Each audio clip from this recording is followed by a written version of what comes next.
오늘 말씀을 이해하기 위해서, 오늘 말씀을 깨닫기 위해서, 그리고 오늘 말씀에 공감하기 위해서 우리가 먼저 깨닫고 시인해야 될 것들은, 우리는 지각하지 못한 채로 문명이라는 바벨탑을 섬기고 살았다는 사실들을 우리가 오늘 좀 생각해 보고 또 시인해야 될 줄로 믿습니다. 신자를 포함한 어떤 인류가 길이 아닌 곳을 가고 답이 아닌 곳에 힘을 쓰고 싶었겠어요? 길이라고 믿었으니까 간 거고, 살 길이라고 믿었으니까 그곳에 섰겠지요. 그래서 제가 부지불식간에 무지 속에서 문명이라는 바벨탑을 섬기고 살았다는 표현을 쓴 거예요.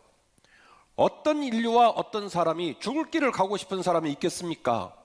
살 길이라 믿었고 그 길이 생명의 길이라고 믿었기 때문에 그 자리에 섰겠지요. 그런데 지나고 나서 보니 우리가 부지불식간에 무지 속에서 인류가 문명이라는 바벨탑을 짓고 그 바벨탑을 섬기며 살아왔지 않는가, 이런 생각을 해보게 되는 거예요. 현대사회의 키워드를 말하라고 한다면 뭐 여러 가지 말을 할 수 있겠습니다만 제일 중요한 단어가 자유, 인권, 다양성, 소통, 존중, 아마 이런 단어들일 것입니다. 신이 주어진 권위와 질서, 개나 주라는 거예요. 국가가 선포한 조직과 체제와 질서, 마음에 안 든다는 거예요. 공동체가 이렇게 하자고 약속한 질서와 체제, 별로 마음에 안 든다는 거예요. 내가 하고 싶은 대로 하고 싶다는 거예요. 그리고 그것을 명분 삼기 위해서 자유나 인권이나 소통이나 그리고 다양성에 대한 존중이라는 단어들로 우리들의 입장을 말하면서 우리는 우리 가고 싶은 것을 신나게 걸어가고 있습니다. 조금 생각해 보면 공부 꽤나 했던 사람들이, 문명이라는 꽃을 피운 사람들이 어떻게 그렇게 인류의 역사에 주어졌던 전통과 유산과 질서를 우습게 여기고 그렇게 자유만을 생각하고 인권만을 생각하고 자기 자신의 뜻이 곧 법이요 길이라는 느낌으로 이렇게 하루하루를 살아갈까? 거기에는 그만한 이유가 있습니다. 첨단 과학, 첨단 의학, 그리고 엄청난 속도로 발전하고 있는 통신기기에 의한 기술의 변화, 이 모든 모습들이 인간을 맹신하게 하는 계기가 된 거예요. 내 판단, 내 생각, 내 길, 그리고 내가 추구하는 것이 곧 답이 될 수 있다라고 하는 그런 맹신의 단초를 첨단 과학이 제공하고 첨단 의학이 제공하고 첨단 통신 문명의 기술적인 그 백업의 힘들이 인간으로 하여금 자기를 사랑하고 자기를 섬기고 자기를 맹신하는 그런 오류를 발생시켰다라고 하는 거죠. 지금까지 말씀드린 이야기를 압축한 세 단어를 여러분에게 소개한다면, 하나는 통제라는 단어고요, 또 하나는 예측이라는 단어고요, 세 번째는 해결이라는 단어입니다. 인간이 주인이 되고 그리고 인간의 문명이 곧 답을 줄 수 있다는 확신을 가졌을 때 생각하는 단어는 세 가지예요. 통제할 수 있다, 코비드19 통제할 수 있다, 핵 통제할 수 있다, 전쟁 통제할 수 있다. 또한 인류가 지금 생각하고 있는 자연의 문제들, 친환경 문제들 충분히 통제할 수 있다, 예측할 수 있다. 인류가 원한다면 얼마든지 생명도 연장할 수 있고, 원한다면 하늘과 땅, 바다도 고칠 수 있고, 원한다면 신의 영역마저도 얼마든지 넘나들면서 우리가 추구하는 것들을 충분히 만들어낼 수 있다, 예측할 수 있다. 세 번째, 원치 않은 문제가 생겼다면 까짓것 해결하면 된다, 얼마든지 해결될 수 있다라고 하는 이 세 가지의 단어가 인류로 하여금 문명을 맹신하고 문명이라는 바벨탑을 섬기며 사는 그런 희한한 땅에 서게 된 원인이 이 세 단어라는 생각이 듭니다. 전 세계 모든 민족이 몹시 당황해하고 힘들어합니다. 그 이유는 뭐냐? 이 세 가지의 단어가 보기 좋게 깨졌기 때문이에요. 현재 통제가 돼야 안 돼요? 통제가 전혀 안 돼요. 백신을 맞으라면 백신을 맞고, 부스터샷을 맞으려면 또 그 얘기 듣고, 그래서 모든 인류의 과학 문명과 의학 기술을 동원해서 통제를 말하지만 통제가 되지 않습니다. 또한 예측도 불가능합니다. 그리고 생겨진 문제들에 대한 해결도 답이 보이지 않습니다. 통제가 되지 않고 예측이 되지 않고 문제를 해결할 수 없는 이 당황스러운 난장의 복판 속에서 우리는 어떻게 살아야 할까요? 어떤 원리를 가지고, 어떤 힘을 가지고, 어떤 해결책을 가지고 살아야 할까요? 같이 하시겠습니다. 참된 신앙은 마음을 지키는 것에 있습니다. 할렐루야. 참된 신앙은 마음을 지키는 것에 있습니다. 제 설교의 결론이에요. 참된 신앙은 마음을 지키는 것에 있습니다. 오늘 설교 제목이 마음 지킴입니다. 오늘 보면은 그 유명한 쉐마의 말씀입니다. 신명기 6장 4절. 들으라 이스라엘. 출애굽을 한 제1세대들이 광야에 40년간 방황하면서 그 광야에서 뼈아픈 거절과 뼈아픈 죄악과 뼈아픈 실수를 겪고 출애굽을 한 20세 이상의 모든 성인이 결국 광야에서 다 죽어나가고 출애굽 2세대가 이제 가나안 땅에 나아갈 때 하나님께서는 그들에게 말씀하십니다. 들으라 이스라엘. 너희들의 선배가 걸어갔던 길을 걷지 않고 여전히 환경에 함몰되지 않으며 여전히 환경을 뚫고 거룩한 길을 걸어갈 수 있는 그 노하우와 그 원동력과 그 위대한 힘을 너희에게 선포하노니 들으라 이스라엘. 그 유명한 신명기 6장 4절 이하의 본문입니다.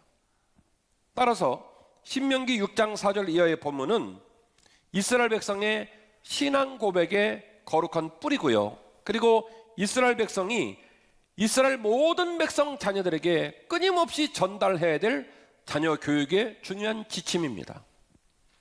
개인의 신앙을 지킬 뿐만 아니라 그 신앙을 자손에서 그 자손에게로 연결시키는 위대한 신앙의 지침과 교육 지침. 들으라 이스라엘이에요. 오늘 보면 이렇게 시작합니다. 이스라엘아 들으라. 우리 하나님 여호와는 오직 유일한 여호와이시니 너는 어떡하여? 너는 마음을 다하고 뜻을 다하고 힘을 다하여 내 하나님 여호와를 사랑하라. 아멘. 이게 원리예요. 너희 선배들이 출애굽을 하고 40년 동안 광야를 여행하면서 수많은 환경 가운데 환경을 통제하지 못하고 예측할 수 없으며 문제를 해결할 수 없는 그 복판 속에서 소리 없이 왜 사라져 간지 않으냐? 그때 그 사람이 없었기 때문이다. 그때 그 기술이 없었기 때문이다. 그때 해필이면 재수없게도 그 민족을 만났기 때문이다 라고 말하고 있지 않습니다. 그 이유는 단 하나다. 너희들이 마음을 놓쳤기 때문에, 마음을 잃어버렸기 때문이다. 그래서 신명기 6장 4절 말씀 말합니다. 들으라 이스라엘, 이제 가나안 땅을 들어가 새로운 땅에서 하나님 방식으로 일을 해야 될 새로운 민족의 소망과 새로운 민족의 지침을 너에게 주노니 들으라 이스라엘, 너는 마음을 다하고 뜻을 다하고 힘을 다하여 주 여호와를 사랑하라. 사실 오늘 본문의 이야기는 마음을 지키지 못하여 나타나게 된 처참한 피해와 가슴 아픈 결과에 회복을 시키고 대체를 하기 위한 차원의 메시지이기도 합니다. 민수기 13장과 14장 본문에는 출애굽을 한 후 약 2년이 못 되어 가데스 바네에 도착한 이스라엘 백성들이 가나안 땅을 정탐하고 나서 마음을 지키지 못해서 나타난 어마어마한 민족적 피해 사건을 기록하고 있습니다. 민수기 13장 31절 이하의 본문을 보시면 가데스 바네에서 12정탐꾼을 파송하는데 민간인이 아닙니다. 12지파를 대표하는 가장 지혜로운 리더를 그들에게 파송했습니다.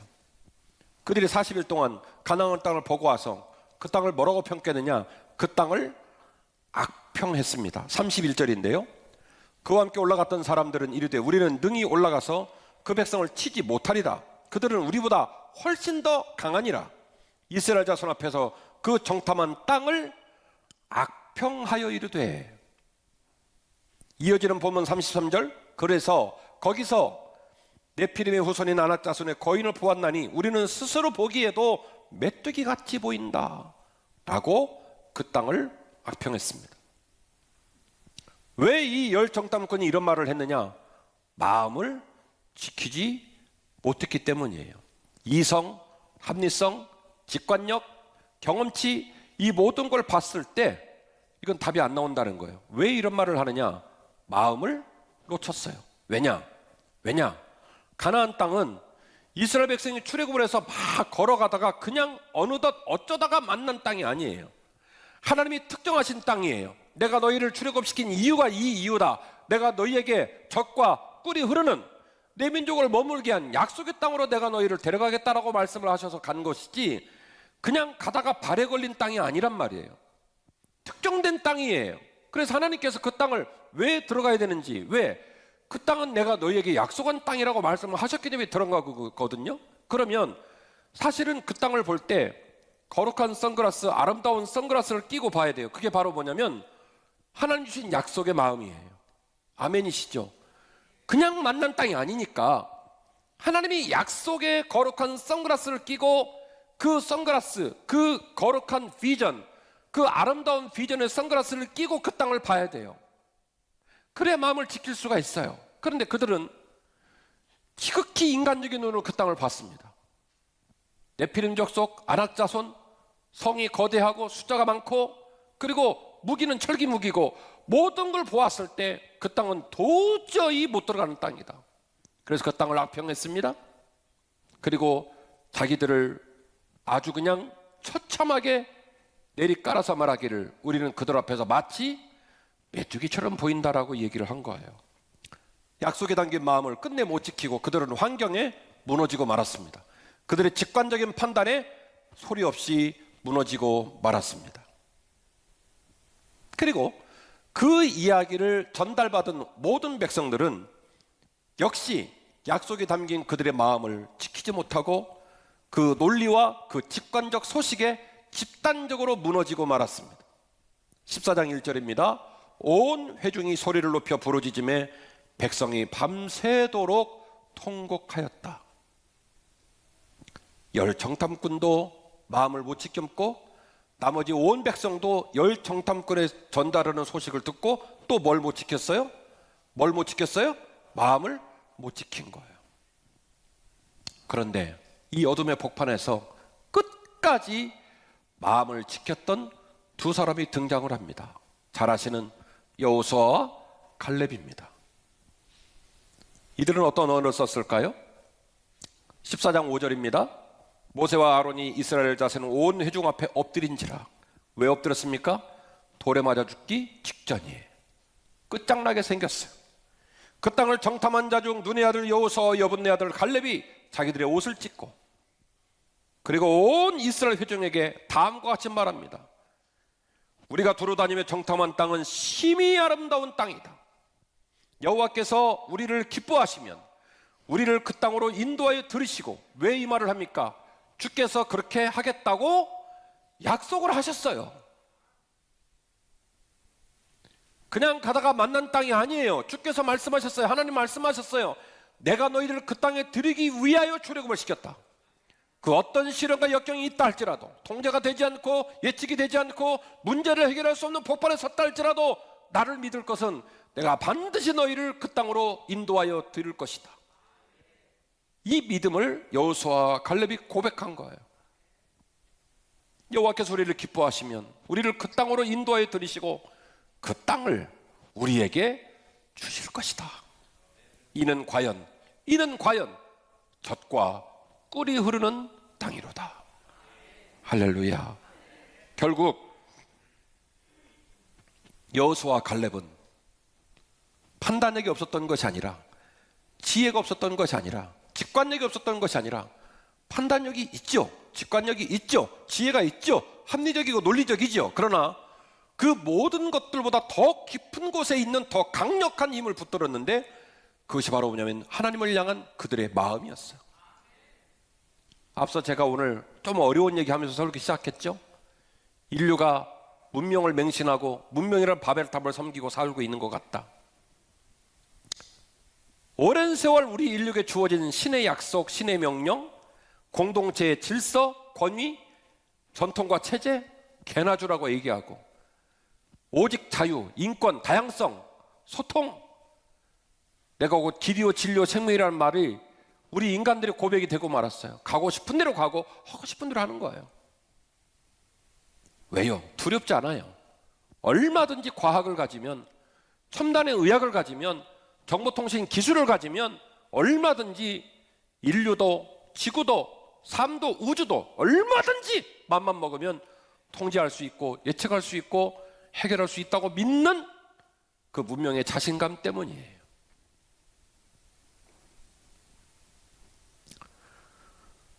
이런 역사의 복판 속에서 우리가 깨달아야 될 것은 하나님 주시는 세계를 향하여 겸손히 마음을 지키고 나아가야 된다. 이 말씀을 꼭 여러분에게 전달하고 싶습니다.